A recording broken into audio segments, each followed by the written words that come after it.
বীজের থেকে তেল বানায় খাওয়া হয়েছে, ধানের থেকে পিঠা বানায় খাইছেন, তারপরে গমের থেকে রুটি বানায় খাইছেন।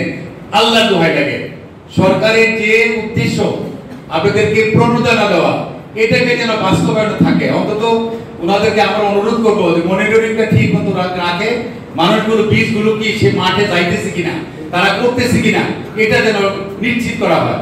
আপনারা দয়া করে ওনাদের যে উদ্দেশ্য, সরকারের যে উদ্দেশ্যটা, এটাকে ঠিক রাখবেন। আরেকটা কথা না বলি নয়, কয়েকদিন যাবত কিন্তু একটা কথা শোনা যাচ্ছে যে সার পাচ্ছি না। আসলে এই কথাটা কিন্তু ঠিক না। আমি গতকালকে এগ্রিকালচার মিনিস্টার মহোদয়ের সাথে কথা বলছি ওনার সাথে, আমাদের 145 মেট্রিক টন সার এখনো মজুদ আছে। তা আপনারা শুধু সার নাই এই যে একটা শব্দ, কেন এটা করতেছেন আপনারা?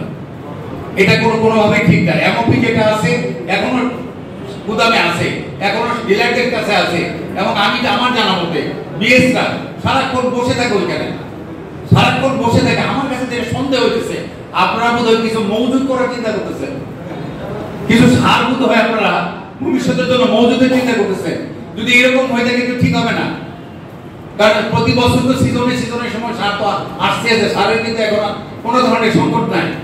এই সংকটগুলো আমার কৃষক ভাইয়েরা অনুরোধ করবো, এখন সরিষার বীজ এইগুলোর জন্য, বা যারা এটা ভুট্টা করবেন, এই গম করবেন, তাদের জন্য, গুলোর জন্য তো অনেক সময় আছে পাবে।